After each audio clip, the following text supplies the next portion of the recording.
Joanne alcoholic. Whoa, I'm already loud, so let me back away a little bit. Welcome to all the newcomers and happy birthday to everyone and welcome everybody. You know, this just shows me we do recover. I love that statement. We do recover from a seemingly hopeless state of mind, body, and soul. See, I always thought I just had no hope, so why not drink? I'll never be nothing, so why not drink? I'm not enough, so why not drink? Matter of fact, I might be enough, but why not drink? Everything's surrounded on why not drink? So, poor me, my lifestyle as a child was horrible. Grew up in a home where my parents drank and used 24/7, didn't care what I did, how I did it, where I did it, who I did it with. I was able to do whatever I wanted. And so that gave me free for all.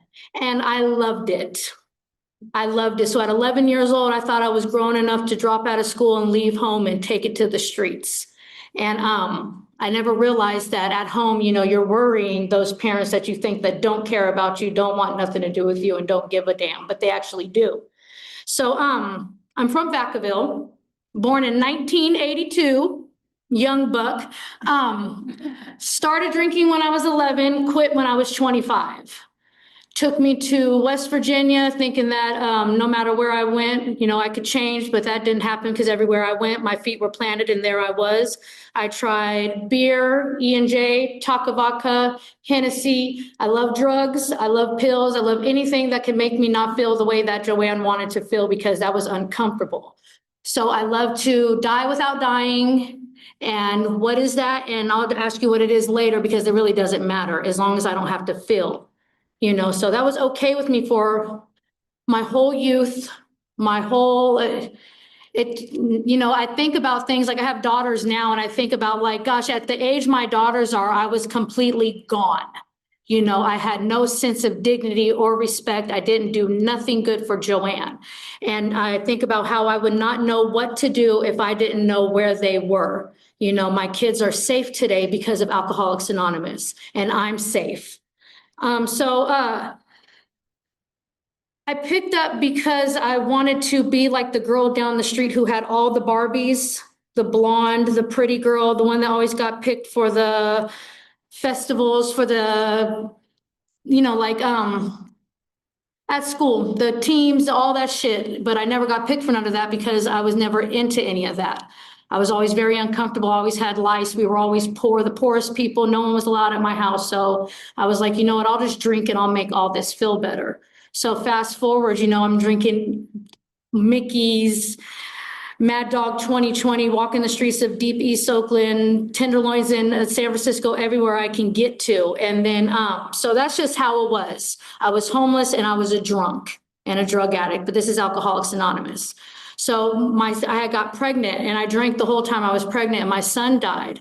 So I was like, you know what, I have to switch this up. Something has got to change. And I'm 18 years old by now. So I moved to West Virginia because I thought when I got to West Virginia, everything was going to be so much better when I got there.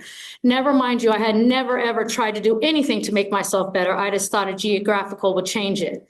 And when I got there, I got a job with America Online and everything was going good until it wasn't. And before I knew it, I should have been in prison for the rest of my life out there. And then I came back out here and I completely lost my mind because I never did any healing. I just stuffed it with alcohol. I drank every single day because I had to numb the way I was feeling. And I think about the things that I did and how I did them and who I did them to and how I was okay with that. Like for so long, I was okay with that. So when I turned 22, I had got my third DUI within 6 months.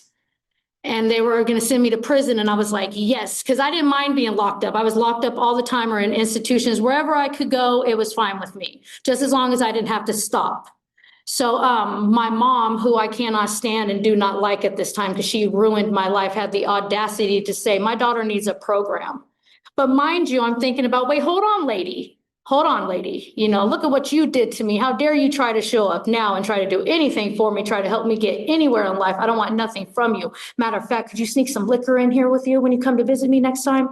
The little shots of E&J, you could put them right underneath here and just bring them to me, Mom. She's like, no, Jojo. For the first time, my mom was not my codependent and told me, no, Jojo, I'm not going to do that for you. So I was like, so they're like, you got to go to a program. And I'm like, I don't want to go to no program. You know, who wants to go to a program? And I was like, I'll just do the time. Why not? And my roommate would always tell me, don't waste the program. You might need it later. And I'm like, you're right. I might need it later. Mind you, my 3 DUIs are 0.38, 0.32, and a 0.27. I like to drink. You know, I love to drink. So I'm like, I think I can handle my liquor too, you know, especially when I'm dancing or driving or kicking it or going out or doing this. I going to work. Oh, I really think I could drink really good, you know, but no. So it's like a catastrophe, but I loved it. My life was a mess, but I didn't know. I loved that lifestyle. I had no problem with peeing on myself at work and then going out to the trunk of my car, hurrying up, take a shot of vodka and going, oh, I got to go home. You know, just as long as I can drink, I would just live. And I didn't even know I had a problem. So when they're like, you got to go to a program, I'm like, a program? And I'm like, okay. So I had to do like a year of time for a lot of things I did. And so I was like, I'll take that year. So during the year time, I was like, I know where I'll go.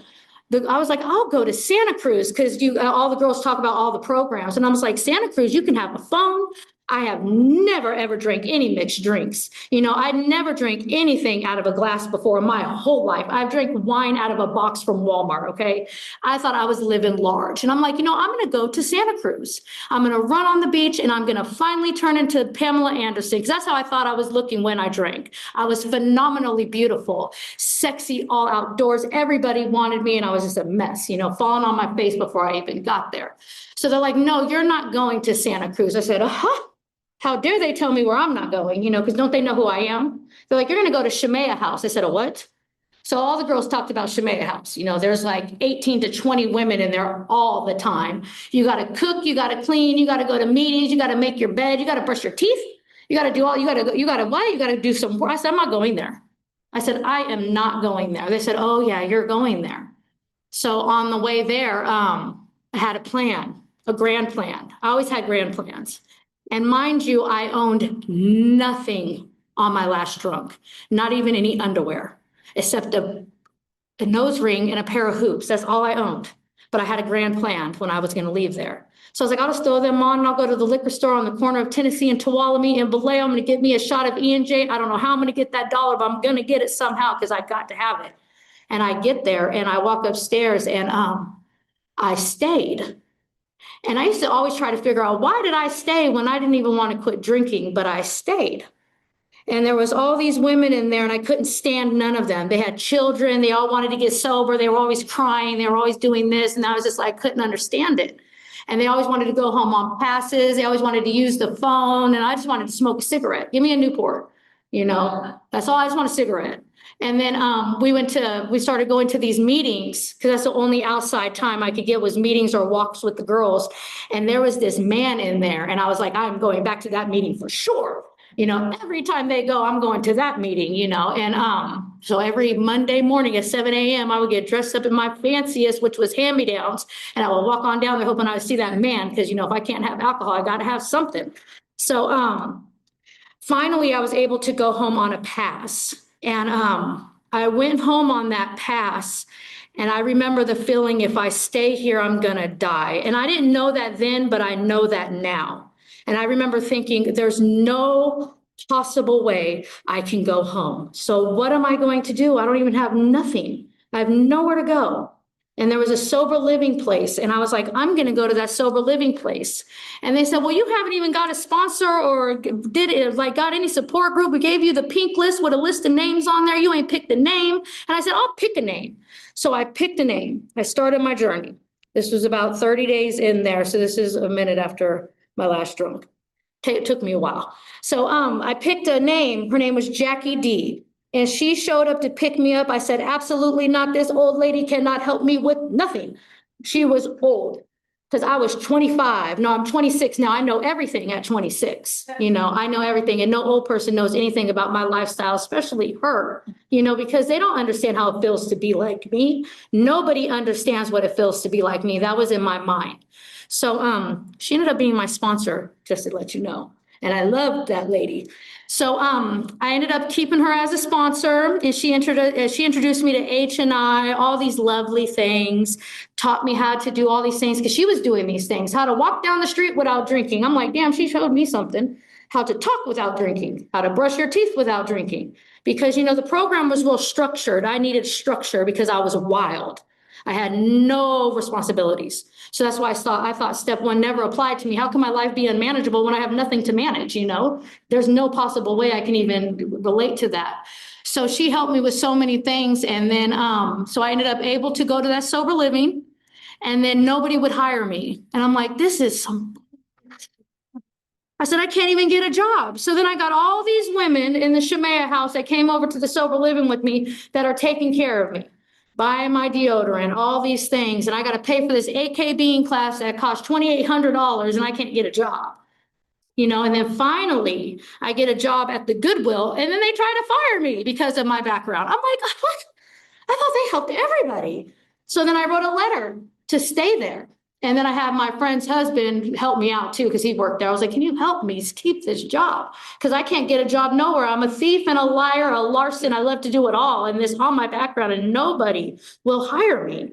I never knew how that felt because I never cared about a job before. Before that I had 36 jobs because I would just work for a couple days and then have somebody ghostwrite the check for a little bit higher amount. Then I would go cash it over here. Because in the early 90s, they didn't ask you for no IDs or nothing. You could just do whatever you wanted. So I loved that.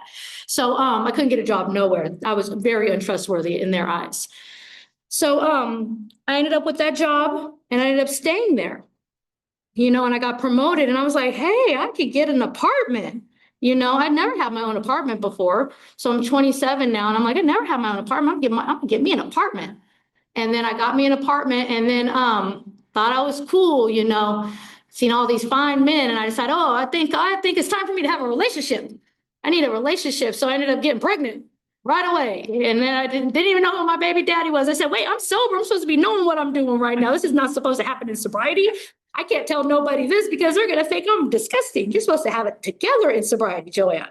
Not knowing this and that, girl. But I have no shame about that today because my daughter is magical, So I ended up having my first daughter, and my daughter was about 3 months old, and my sponsor died. And I said, you know what? I got this. I can handle all of this stuff. I know what I'll do. I'll just work. I'll go to meetings, and I'll raise my daughter, and everything will be fine. Before I knew it, I was acting just how I acted, except for I didn't have any alcohol in my system. I was on the party line. I was over here, over there. I was doing crazy things. I was like, who is that? I didn't even recognize who I was. I was like, who is this? And I was like, oh my God. And then all of a sudden I had some strange people in my house, and I was this close to drinking. And I said, you know what? I better call my dad. And I told my dad, I said, Dad, you have to come save me from myself right now and get these people out of my house. I've had a couple of jumping off points where I didn't jump off, but almost lost everything at the point of that I was going to jump off. So my dad helped me with that. And I was like, okay, I'm going to stay away from all this craziness. But before I knew it, I wasn't going to any meetings. I was just working, and I was pawning my daughter off at everybody else but myself. So my oldest daughter, I didn't really raise. And mind you, I'm sober. So when I'm sober, I'm supposed to have my life together. I'm supposed to be doing everything the right way. No. See, when I put the liquor down, I didn't know what I was doing. I had no idea how to live life. I had no idea how to raise nobody's kids, especially my own. I had no idea how to be responsible. All I knew how to do was go to work, come home, and then I could do whatever else I wanted to. And then when I took the AA out of it, which was my structure, it was like, oh, I got a lot more free time on my hands. And before I knew it, I had met another man. I'm still with him. He's a good man. He's not one of those men for the party line. I met him, and then we had a daughter together, and she died. And I'm not at the program. He doesn't even know I belong to any program. He just knows that I don't drink. That's what I said. I don't drink. So my daughter died, and I almost died. I remember telling the lady, don't let me die. I have a daughter to get home to, because I had Aubriana. And they gave me a bunch of medicine in there, and I swear I was like, a what? It woke something up instantly. The medicine that they gave me that was saving my life so I didn't die, and all the pain I was going through. But I remember feeling like, oh my gosh, what is this? I need this. So after that, I had two more kids back to back. So I have little gangster twins that are 9 months apart. So I would have I would have gangster triplets if I would have had my little Olivia. And so I never healed from anything. If you notice, I just kind of just flying by. I don't never pause. I don't never have no acceptance. I don't ever write nothing down. I'm not praying. I'm not meditating. I'm just going. And before I knew it, I was like, I don't want these children no more. I can't be a mom no more. What? I said, they gotta go.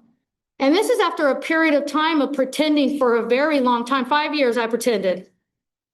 5 years I pretended that everything was perfectly fine. I was happy-go-lucky. Everything was working out. But I lost my job. Actually, I quit it. Let me quit lying. I was about to lie. Woo, lie in the back pocket. I quit that thing because I was mad at the way they were treating me. Don't they know who I am? But I wrote a letter. So they had to reverse it to that I was let go, not I quit, because I went back there. So I'm losing my mind, losing everything. Had just barely got another place to live because we lost our home. It was just like the was hitting the fan. And I was like, what do I do? And then the look on my husband's face when I told him this, I've never seen that before, because before it was just me. And mind you, I'm not even drinking. And this is all happening while I'm sober. It's like a crazy unmanageability if you ever seen it in yourself. You know what I'm saying? And I remember thinking, oh my God. And then his mom had to help us pay our rent. I was so ashamed, and I've never felt like that. And before I knew it, I wanted to throw my kids off the Carquinez Bridge and take 90 narcos. I was like, I can get my tubes tied and get some narcos. That will fix everything. And that was another grand plan I had. And I used to walk my daughter to school. I said, I was doing everything like a normal person, kudos to me, cooking dinner, working out, everything that I was supposed to be doing, but I was dying in the inside. But you can't know I'm dying because I can't let you know that, because I haven't let nobody know that in a very long time. And I don't trust you anyway, there was this homeless man. They used to come to the Vallejo Fellowship. The Vallejo Fellowship is my home group. Boop, boop. So 7 a.m. So he used to come every day, and he used to call me Christy, Stephanie, Jeannie. Never called me Joanne, ever. Ever, ever, ever, ever, ever, ever. And then this magical man, Larry, I was on the corner of Springs Road and Rollingwood at 7-Eleven, getting ready to have my grand plan with my two kids, and I had the double stroller, and I used to push it everywhere I went, And he walked past me and said, "Hi, Joanne." And I was like, "What?" And he just kept walking, didn't pause, didn't nothing. And I was like, I said, I wonder if Steve is still at the early bird. That quick, my mind changed. I said, I wonder if Mike E's still there. I bet you Jose's there. I bet you Kathleen's there. I started thinking of people. I said, I'm gonna load these people up. That's why I call my kids my people. I'm gonna load all my people up, and I'm gonna take them to the early bird in the morning. I'm gonna check it out. So I get them down there. Mind you, we are like chaotic, okay? My daughter's doing cartwheels down the middle of the aisle, I got two kids, I'm pushing them like this in the back. So I mean, like running with them and everything, and people are feeding them. It is chaotic, and nobody asked me to leave, because if they would have asked me to leave, I would have died. So I'm forever grateful to those people who never asked me to leave, because man, I was broken without even knowing I was broken. So I instantly got a sponsor, and I instantly started doing the steps. And I was at that early bird every morning. So once again, I got plugged in 100%, because what I know now is half measures avail me nothing. I cannot do nothing halfway or no way. I will lose my mind, and I lose my mind first. And I don't know if I lost my mind as a child first and then decided, it's okay to drink, or I drank first and then I lost my mind. It just seems like it all goes together hand in hand for me, So I'm working with this lady, and me and her didn't really work out too good, which is perfectly fine. And then this other lady walks in, and mind you, she's old as dirt too. I love my old ladies now. And she walks in, and I said, she is going to be my sponsor. And she said, no, I'm not. I said, yes, you are. And she was like, you're intimidating. I said, that's okay. I said, you will be my sponsor. She's been my sponsor now for 6 years, but she is my girl. Okay. That is my girl. So now I can look at things so differently. It's like I've grown up. So now I'm at 17 years later. That's a long fucking time for this alcoholic. Sometimes 1 second is a long time for this alcoholic, still to this day. So now, since I know a little bit more, I don't know much, but I know better, so I can do better. So I must do better. And when I do better, it feels really, really good. So now I know I am completely, utterly, really powerless over people, places, and things, because alcohol isn't even like really a problem right now. I was for a very, very long time, but what I realize now is Joanne is the problem. My magic magnifying mind is the problem. So then I have to realize, okay, your life can become unmanageable. It is unmanageable. It was unmanageable. I have to own all of that. From the time when I was very little to the time of now, which I'm still very young, I have to own all of that. See, what I've known about myself is if I don't have any self-acceptance for who I really am, I will drink. See, I have to be okay with that girl from years ago, that child, all of that. And then that woman, and then the person who I blame for all these things that I did to these people, all these things that I have done. I have to be okay with her. And sometimes I can't even swallow or fathom the things that this woman has done, but I do it. And sometimes it's really hard to swallow, and then it goes on through, and then it gets stuck in my heart, and then it goes to right here, and then it goes to my gut. And then I'm like, it's going to be okay, JoJo. And then it gets to my soul, and I realize I am on fire because I can get through anything and go to the other side.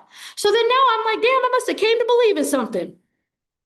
Like, wow. Because before I wouldn't come to believe in nothing, because I don't want that. I don't want that come to believe, made a decision. It sounds too godly for me. I don't go to church. I'm not getting on my knees and praying. I'll tell you what I'm not going to do. See that? Oh, that. I still do that. But I'll tell you what I'm not going to do. But it feels really good when I say, well, this is what I will do. And when I will do it, it feels really good. My higher power is truly amazing. I get in the car and she goes, wow, girl, what we about to do today? And I said, we about to stay sober and rock this shit. And that's about how it goes. And then I go to the gym, and then I go home, and then I get my little family together, and then I take them to school, all the things that I should be doing as a normal person, but I was never normal before because E&J was my friend, my life, my everything. I loved E&J. Ooh, get drunk quick. I want to get drunk. So then I get to make decisions, good decisions. Good decisions, man. Not those decisions of that alcohol consumes of. The decisions of Joanne can make a decision without all of that consuming, and then I get to do a fourth step.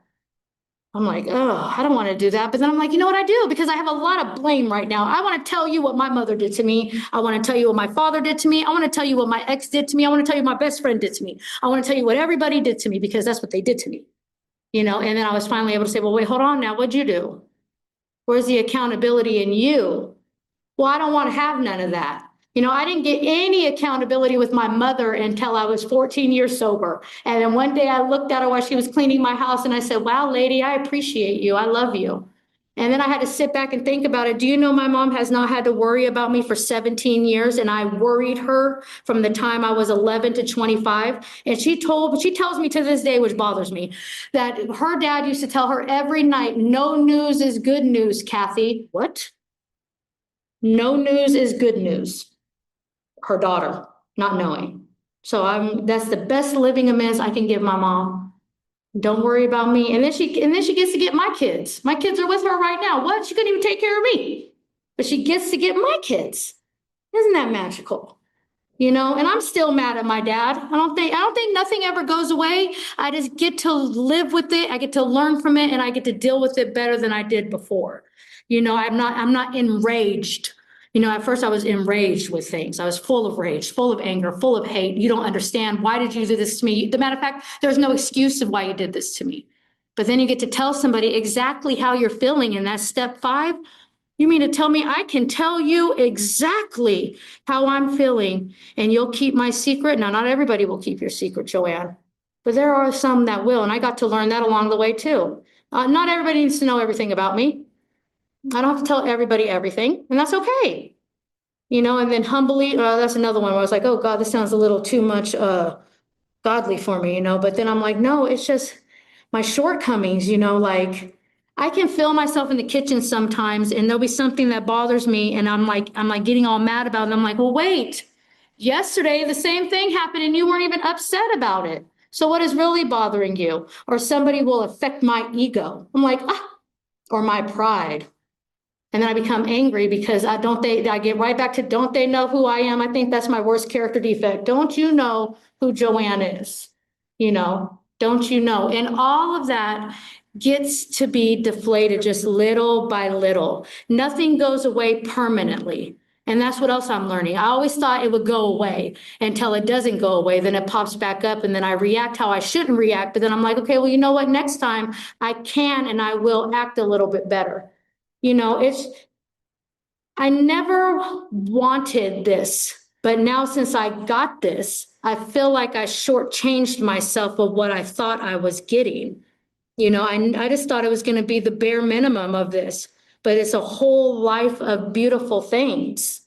And then I've step 10, I get to continuously take personal inventory, but I also get to do upon awakening. Let me think about my day. Let me think about some good shit. Why do I always have to think about what I'm doing wrong? I'm actually good. I'm rocking this. I'm beautiful. I'm amazing. I'm smart. I can do this. I will do this. See, for so long, I always told myself, I can't do this. I'll never amount to this. I'm not as good as her. I'm not as good as him either. I'll never be able to be, I'm not skinny enough. I don't do this enough. But now it's like, well, damn, you are enough. Why can't it just be? And I'm like, I don't know. And then I'm like, well, why not? That's what I always, why not? So then you get your prayer and meditation on. And like I said, I learned, my friend told me it doesn't have to be like a first date or when you're meeting parents. And I never understood what that was because I never met nobody's parents and I never went on any dates. I never knew what that type of stuff was. So I'm like, I don't understand no first dates, no meeting, no parents until I met my husband's parents. And then they walked in looking like the Huxtables. And I was like, oh God, I gotta get all fixed up for this one because these are fancy people. Because it's fancy. But no, it's just what people do. You go out to dinner and you meet people, and then that's family, And so now I know that nothing has to be so formal. I could talk to my higher power all day, every day, or not that day. It's all up to what I want to do to stay spiritually fit. To get spiritually fit, stay spiritually fit, and want to be spiritually fit. And then having had a spiritual awakening as a result of these steps, I'm like, these steps, okay. And then to carry this message, okay, what's this message? The message of it is there was at one time 100, 100, that's what it says in the forward, 100 men that recovered. How many is there now? You mean to tell me that's not hope in itself? That's like, wow, if you can do it, I can do it. If you can get through a divorce, I can get through a divorce. If you can get through your mom dying, I can do it. If you can go to school, I can do it. If you can get married and not have a glass of wine, I can do it. If you can dance, I can do it. If you can go to a concert, I can do it. I can do anything because you guys are showing me that I can do everything and anything without drinking, and I never thought that that was possible. When I moved to West Virginia, I moved following a man that I thought was just oh so right for me. Oh, we're just going to have this magical life together. And looking back, I accepted anything from him. And by the time I left there, I was drug in the dirt, and I used to blame him for that. But now what I'm realizing is I had a lot of responsibility in that because I knew what time it was, but I couldn't accept what time it was. It's just like with my drinking. I knew it's not normal to do the things that I was doing to drink, but I accepted that way of my living. And now that I don't accept that way of living, I don't do that at this moment. And I had a hard time living in the moment. I always thought that I had to future trip or go in the past and trip. I never knew that it's where my feet are planted. That is exactly how I'm supposed to be feelings because feelings do not stay forever. And a lot of them aren't even real. I make them up. Oh, I can make up a feeling really quick for somebody. And my first feeling is if you affect me in any type of way, I'm mad. You hurt my feelings, I'm mad because how dare you hurt me? Because I can't explain to you that you hurt me because I'm still Joanne. People can't know I'm tough. I'm still like that. I'm tough. I usually cuss a lot, but I've been really reading the room. I usually drop a lot of F-bombs, but I've been watching my F-bombs because I was gonna walk up in here and say, we do motherfucking recover. But, okay, see? No, but AA is really special. So, see, I love my people. See, I still worry about like okay, so for the past week, I've been like, what do I say? What do I do? And it's like, it's your story, Joanne, but I'm still wrapped up in, okay, is this going to be good enough? Are they going to like it? Is he going to clap? Is he going to thank me? Are they going to, and I'm like, wait, hold on now, Joanne. Before I know it, I'm going to get all wrapped up in it. And then I'm going to forget what to say because I just did that last month. I was like, I got this. Everything's going to work out fine. Da, da, da, da, da. Before I knew it, I forgot what I was saying. And I'm standing there like, instead of saying what is the truth. Is I'm a proud motherfucking member of Alcoholics Anonymous because I know for a fact that we recover and I don't have to drink and I can walk into a room anywhere and be accepted, and the hand of AA will always be there to help me. And you want to know something? That's the feeling I've been searching for my whole life. And I was like looking for it in the trap houses, in the alleyways and all these other places. And what I didn't know is it was here, and I got here just in time. See, people go, oh, you were young. I'm like, no, but I got here just in time. See, I was on a path of dying, and I know for a fact, if I wouldn't have came here when I did, my next DUI probably would have been death, because I was already on that way. My last drunk, I woke up in a little box with a vent to piss in with a suicide smock on, okay? And I was like, oh, where is the E&J? And then they explained to me what happened. I was driving on the wrong side of the road coming head on with the cop. And I'm like, yes, give me the alcohol. So that's my last drunk, and that wasn't even my worst. So why not, just for today, not drink?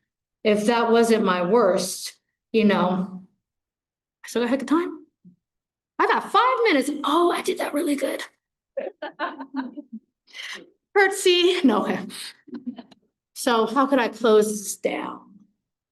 Okay.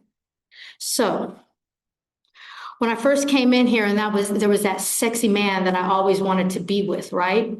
Mind you, he was one of the men that I didn't know who my baby daddy was. So I finally got him. I finally got him. I just want to represent that. I finally got him. But you want to know something? He left and I stayed. And I think about that man every day, because if he wouldn't have been there when I walked into my first AA meeting, I might not have stayed or came back. Also, that woman who was at that desk, her name is Kelly. She used to say, oh, I haven't had a drink since my first AA meeting. And I looked at my friend Dawn. We were from the Shemaya house and said, that bitch is lying. Nobody stays sober. She's lying. And she's still sober to this day. I just wished her congratulations. You know what I'm saying? That just lets me know. But then there's also those like my friend Kim, who I was in there with, who had an overdose. And then my friend Brandy, who I was always with, who relapsed. And then my friend Amanda, who we've been friends since kindergarten, my very first friend who can't stay sober. And I'm just like, it's just like, why me? Well, why not me? I don't want to be like that. I just know for me today that without Alcoholics Anonymous and without the people, because I believe my higher power works through you guys. I know, I don't even think that. I know for a fact that my higher power works through you guys. Oh, it's 5 minutes now. I'm sweating this shit. Hold on. Get pumped. So this little magical higher power of mine works through you guys, right? Tells me that everything will be okay, right? Tells me just for today, I don't have to drink, right? Tells me that no matter what, I can get through anything, doing anything, and I don't have to drink, right? But I have to believe that. So how do I believe that? It's by the action in you guys. See, we can talk all we want, I could tell you everything you guys want to hear. I'm a good talker. But it's the action. It's the action behind everything. Am I really doing the deal, or am I lying? I think this is the first time in my whole life I've told the truth. Just like when my daughter lies to me, she's like, oh, mom, I'm not doing this, I'm not doing that, and tries to bullshit me. She's 15. Like I ain't been 15 before. And she was getting a little bit off the hook. So I said, you know what, I'm going to homeschool you. She broke down, had a mental breakdown. Everything the whole world was ending. She didn't know what she was going to do. I'm the worst mom ever and everything. Do you know, she came up to me and said, thank you for doing that for me. She tells her friends, if you would do what just do what I did with my mom, your mom would trust you again. What? What? But that was action. Do you know how hard it was for me to do the right thing with my child instead of letting her keep her phone and run out and do whatever she wanted? It was really hard for me to go, no, no, no, let me be a mom, reel you in real quick. But you guys taught me that no matter what, I must do what I'm supposed to do, not what I don't want to do, and I have to make sure that I practice these principles in all of my affairs. And that's when I leave here, I can't stand when I go into somewhere, nobody says hello to me. I'm like, hello. I try to just be the best Joanne that I have ever been. And if I can do that, just one thing, everything else works out, and my kids have never seen me drunk, but they have seen a wild, crazy lady because they call me F-bomb mom. I'm not perfect, but I'm awesome. I still sometimes tell some fibs. I don't lie, I fib, you know what I'm saying? I'll pick up the phone for you anytime, anywhere, but I might not want to take my daughter to Six Flags, you know what I'm saying? It's that type of thing. I might call in tell you guys that I need you, but only need you to bitch. You know what I'm saying? So I have nothing else to say. So what I'm going to do is I'm going to keep it real and say I am done, but I do appreciate you guys so much. And I hope everybody stays sober. And I hope at least one person knows that if my dope fiend drunk ass can do it, I promise you with everything in my soul, you can do it too. So thank you.